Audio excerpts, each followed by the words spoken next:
মমতাৰ চিঠি কবি Hem Barua If you are coming down through the narrows of the river Kyam,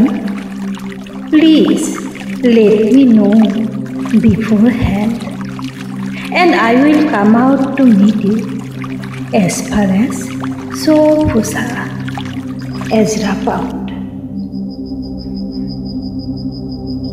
মৰমৰ এয়া মমেডাল জ্বলাই লৈছোঁ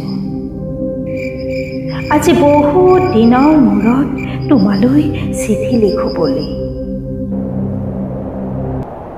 বাহিৰৰ উৰুঙা বতাহজাকে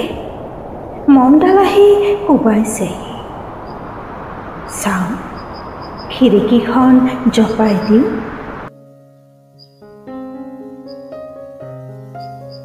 7 বছৰৰ আগৰ কথাবোৰ তোমাৰ বাৰু মনত আছেনে আমি যে নতুন জীৱনটোৰ পাতনি মেলিছিলোঁ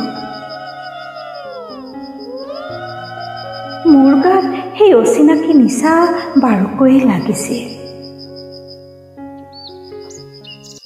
সিদিনা আছিল কাতিৰ কুঁৱলী সনা এটা কোমল পুৱা পদূলিত তলসৰা শেৱালিবোৰ উপচি আছিল আৰু সন্ধিয়া মই তোমালোকৰ ঘৰলৈ নকৈ আহিবৰ দিনা আকাশৰ মেঘৰ মোহনাত হালধীয়া জন্তু নাওখন হৈ আমাক যে ৰিঙিয়াই মাতিছিল তৰাৰ দেশলৈ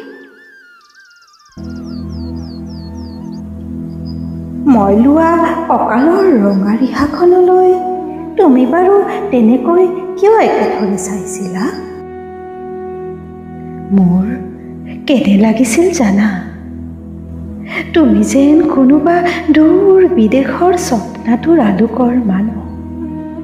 আৰু মই যেন তল সৰা এপাহ শেৱালি সেইদিনা মন সাগৰত মোৰ এৰি অহা আৰু আহি পোৱা অলেখ ঢৌৰ কঁপনি জাগিছিল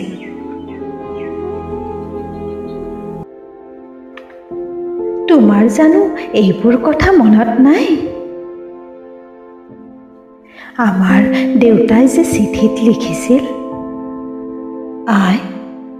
তই নতুন ঘৰখনত হাঁহি মাতি থাকিবি এইবোৰ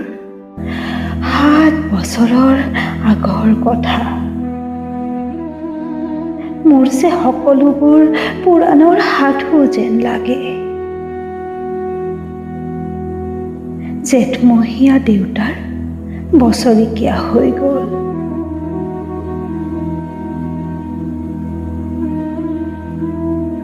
তোমাৰ বাবুল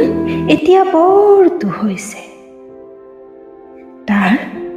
ওপৰ পাৰিত এধানিমান ডালিম গুটি যেন অকণি দাঁত গজিছে সি মোক একেবাৰে এৰিকে নিদিয়ে কেতিয়াবা মোৰ যে ইমান খং উঠে তুমি নাই নহয় সেইকাৰণে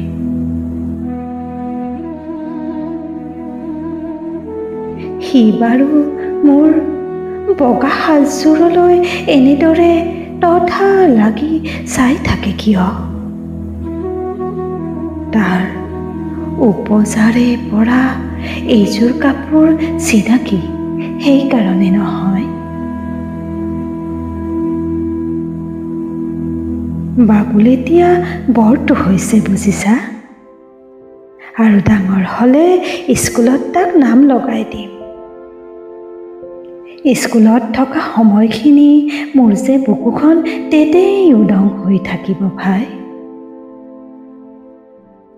আৰু কি লিখিম বিশেষ একো নাই মোৰে শপত তুমি যিদিনা উলটি আহিবা মোক আগতীয়াকৈ জনাবা দেই মই ভোগদৈয়েদি ফটিয়াই গৈ বুঢ়া লুইতৰ বুকুৰ পৰা তোমাক ৰিঙিয়াই মাতি। তুমি যিদিনা উলটি আহিবা মোক আগতীয়াকৈ জনাবলৈ নাপাহৰিবা দেই। মৰম ল'বা, এটি তোমাৰ মমতা।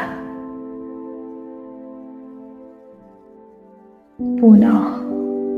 এইবাৰ বুজিছা, মাঘৰ বিহুৰ মেজিৰ জুইকুৰা বৰ ৰঙাকৈ জ্বলিছিল।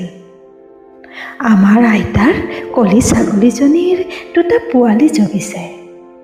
এটা সোঁত বগা আৰু আনটো পখৰা।